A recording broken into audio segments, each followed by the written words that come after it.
Welcome to the deep dive, where we cut through the noise to get to the core of what's truly interesting. Great to be here. Today, we're taking a deep dive into something that honestly sounds like it walks straight out of a futuristic sports movie. Agrees. The No Backboard Basketball League, or NBBL. Yeah, it grabs your attention, doesn't it? It really does.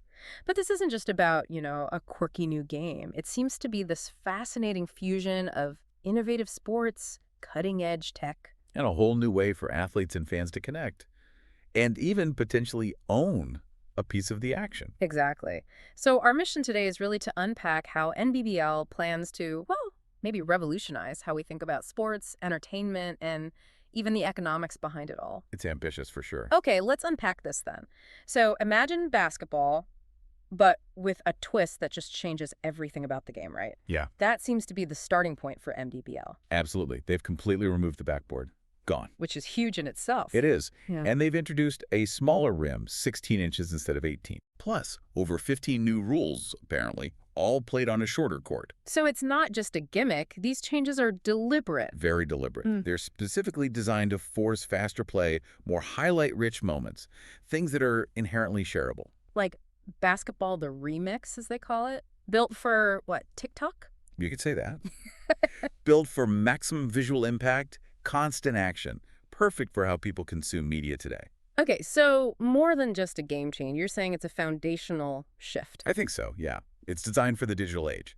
Yeah. Every player is basically empowered to be a content creator. And fans can become stakeholders. How does that work? Well, that's where the tech comes in. Mhm. NBBL fuses this gameplay with blockchain technology and the whole creator economy boom. Ah, okay, so connecting the dots there. Right. If you look at the big picture, this model sits right at the intersection of three massive surging markets. Which are? Youth sports, which is exploding, influencer-driven media, obviously huge, and Web3 technology. Wow. That's a potent mix. We're talking big numbers there. Huge. A combined opportunity they estimated over $600 billion by the end of the decade. So, yeah, it's a very strategic play. That's a profound observation. Designing a sport for the digital ecosystem. And it sounds like they're not just hoping it works, they're riding some serious economic waves. Definitely riding the wave. These aren't small ripples either. Right, we're talking massive trends reshaping sports and media.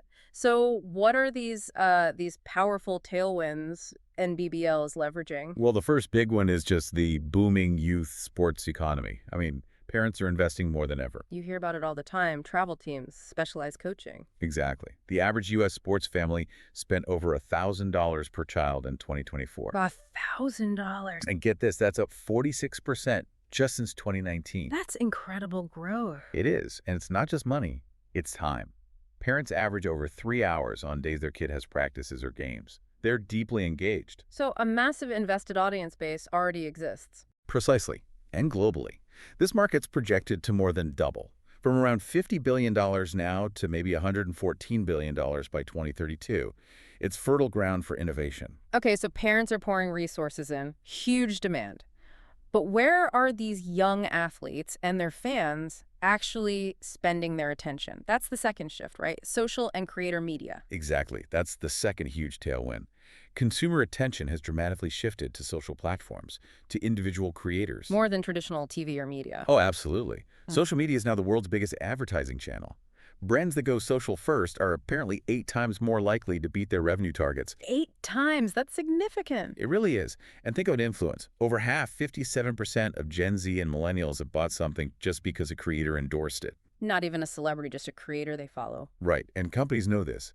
They're projected to spend $39 billion on influencer marketing next year, in 2025. $39 billion. Yeah, and interestingly, it's often the mid-tier or niche creators, not the huge celebs, who deliver way better cost efficiency, like 200 times better. Because they have that trust, that connection with their audience. Exactly, and this whole creator economy is just exploding, projected to top $500 billion by 2030.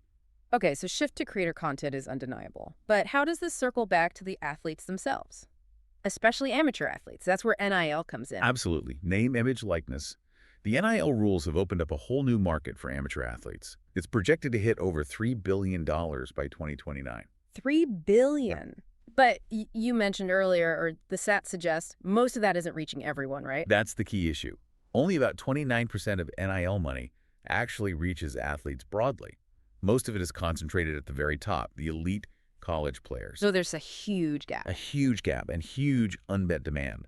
Massive upside in enabling high school grassroots athletes to actually monetize their own brand, their highlights. And connect that back to the parents investing thousands. Right. Parents are already putting in, estimates say, $6,000 to $12,000 per year for a serious youth basketball player. Wow. So there's a massive incentive for them to find some kind of return on that investment, whether it's scholarships or now maybe direct branding opportunities. Okay, so summing that up, we've got parents heavily invested, consumers glued to creators, and a new but uneven way for athletes to earn. It really does sound like a perfect storm for something like NBBL. Exactly. They seem positioned to bring all those pieces together for a much wider group. It's a compelling setup. Right. So now let's dig into how NBBL is specifically built to capitalize on this. It sounds like a multi-pronged approach. It really is. And it starts with the gameplay itself. It's not just different, it's engineered for virality. Engineered for virality, how so? Well, that 16-inch rim, no backboard, shorter court.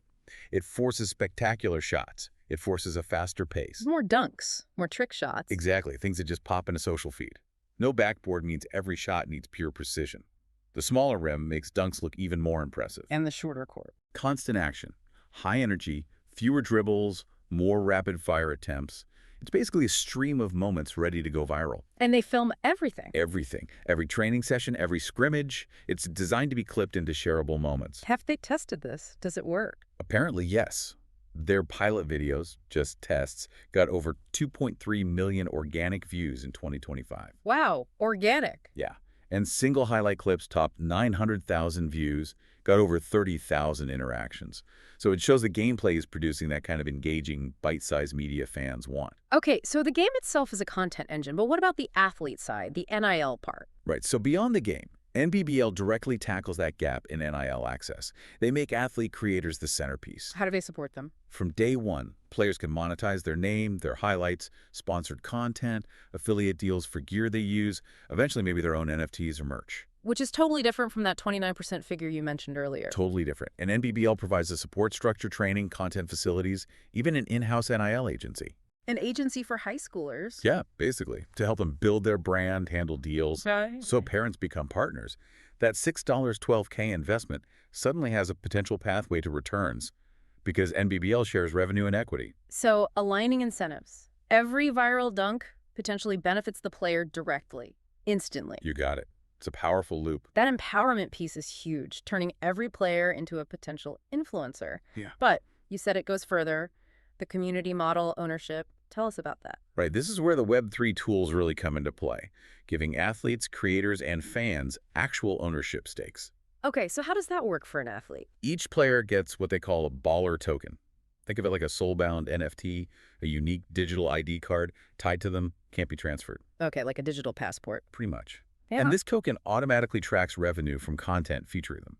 So if a highlight goes viral and makes ad money, or someone buys an NFT of it. Smart contracts kick in. Exactly. Smart contracts automatically pay out real-time royalties direct to the athlete. It's about fair compensation and owning your digital identity. Okay, that's fascinating for athletes. What about fans? How do they get ownership? Through NFT-based memberships. They're calling it the You Hoopers Society. So not just a collectible. No, these NFTs give you voting rights on league decisions, special access to content or events, and even a share of rewards from the league's success. So actual utility. Does that work? Do people engage with that? The data suggests yes. Token-gated communities tend to have higher retention, maybe 28% higher. And fan token platforms see pretty high participation in voting, around 50%. Interesting. And they even plan a meme coin fan reward system, basically a fun community digital currency to gamify engagement, building the community into the product. Wow, okay. That's a really decentralized approach. Participation equals a piece of the pie. And it sounds like NBBL is as much a media tech company as a sports league. Precisely. Content production is baked in. They operate like a content factory. How much content are we talking? The plan is hundreds of clips a month, like maybe 576 athlete-generated clips, plus another 100 curated, high-quality edits from HQ monthly, just in phase one. That's a lot of content. How do they manage that? With AI. They've partnered with a company, BigB.ai. Their system auto-edits and optimizes clips for TikTok, Instagram, YouTube. Maximizes reach, keeps costs down. Smart. And then they turn views into revenue. Through a performance marketing funnel.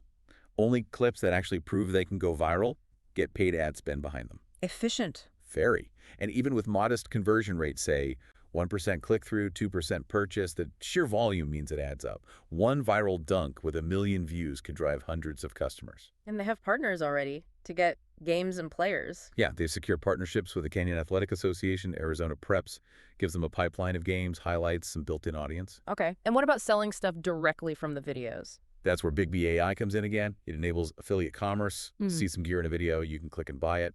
NBBL and the athlete both get a cut. Wow. Okay. It really is a full ecosystem. Game, content, ownership, direct monetization. It sounds incredibly ambitious. I mean, he's ambitious. But also, like, it has massive potential. It's transforming every part of the sports experience into something digital first. That's the vision, yeah. So let's talk big picture then. $1 billion enterprise. That's the goal. How do they realistically get there? It's a tough market. It is tough, but their potential comes from tapping into those enormous markets we talked about. Youth sports spending in the U.S. alone, $70 billion annually by 2030. Right. Capturing even just 1% of that is $700 million in annual sales. Yeah. Shows the headroom. And crucially, they aren't relying on just one revenue stream. Diversified. Okay, what are the key streams then? Well, several pillars. Product sales are one, their unique U-Hoop baskets apparel. They project that scaling fast, maybe from $5K a month initially to $200K a month within 2 years. Okay, physical products. What else? Memberships and tokens. They're targeting around 5,300 NFT memberships sold in year one. That's over $1.3 million gross right there, driving engagement. So early community buy-in. Exactly. Then there's pay-per-view and events. By phase 2, they're aiming for 20,000 to 45,000 PPV tickets per event at maybe $15 each.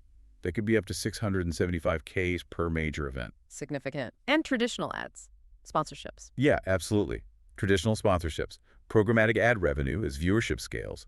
They project over 180 million cumulative views in the first 24 months. Plus the affiliate commissions and the NIL service fees. Right. Affiliate sales from content links, taking a percentage of the endorsement deals they help athletes secure. It all adds up. It's that synergy. Okay, so multiple streams working together. The initial 24-month plan forecasts around $10 million cumulative. That's the projection, yeah, with the accelerating curve.